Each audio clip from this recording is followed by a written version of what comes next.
first thing, we wouldn't live together before we get married. You know how couples do that now? Play house with each other and cohabit, then they get married. You ever see what happens to them? Couples who live together before getting married are twice as likely to get divorced. So why would they do it? They say, well, we need to see if we're compatible with each other.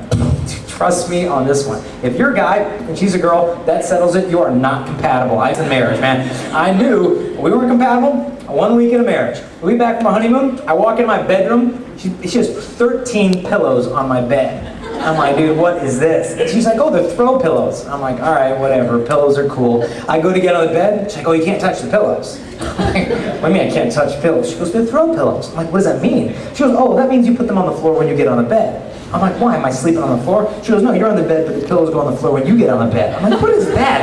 And I'm like, whatever. And I walk into the bathroom. No, do you know what happens when a girl gets in a guy's bathroom when you get married? That's called a hostile takeover, all right? Like, guys' bathrooms are perfect. Got soap, shampoo, that's all you need. She moves in. I counted a while ago. No exaggeration here.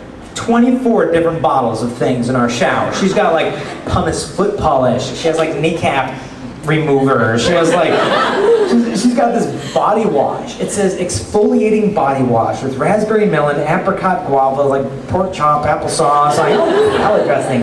And then they got like razor blades all over the place. Like I can't. It's dangerous. She has 7 in there. Like that's enough to shave an orangutan in my shower. Like I married Kong, and then I go in there the other day. She had these little blue packets. I'm like, dude, what's that? That's new. So I stole them so I can show you. And where are they?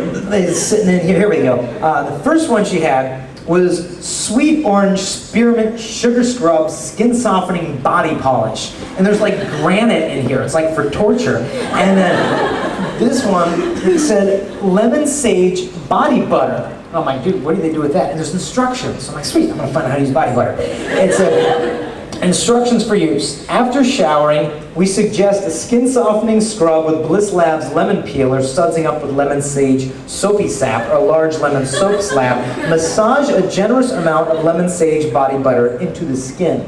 What? And you girls think we're hard to understand? I mean, this is ridiculous. Like, guys aren't into this. Like, how many of you guys have body butter at home? You know, oh, come on, man, don't answer that question. We're talking later, but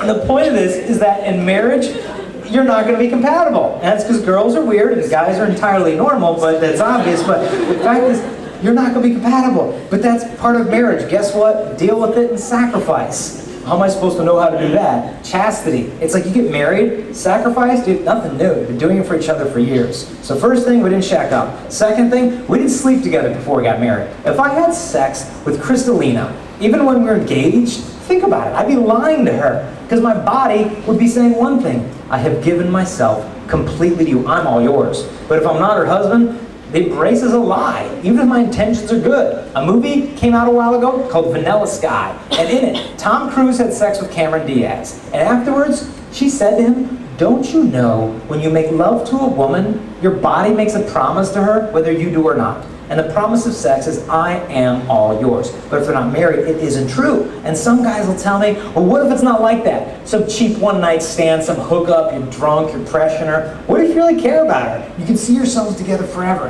How come you can't sleep with her if you really love her? What is love? Love means you do what's best for each other. Is it best for her to wake up tomorrow? Am I pregnant? Is my mom gonna find out? I mean, I spoke at a high school last week, 25 girls pregnant on campus. Girls, do you think if guys are the ones who get pregnant, things will be a little different in that high school? I think so. And some guys will tell me, no, I'm telling you, I really love this girl.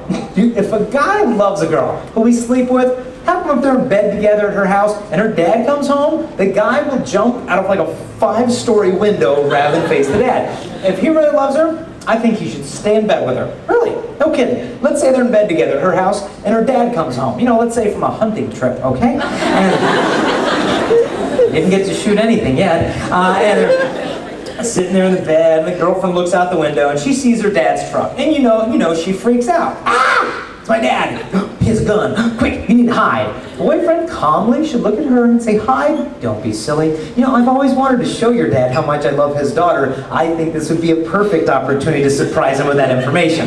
No, that's not going to happen. That guy's going to jump out of bed, freak out. He's going to be like, oh my gosh, you can go hide. Like in the closet, in the microwave. Like, where can I fit? Like, just going to freak out. Like, dude, why, man? Why are you freaking out? Why would you even want, if you love this girl, why would you even want to hide from the man who loves her the most? It's because he knows in the depths of his heart, this has nothing to do with love and sacrifice. This is about lust and pleasure. Because if it were about love, oh, how proud he'd be to show the father how he loves his daughter. But as it is, he hides. Why is her dad so uptight and protective? Because he knows the price she's going to pay. They studied here 10,000 girls. When a girl starts having sex, what happens in her life? They study girls from the ages of 12 to 26.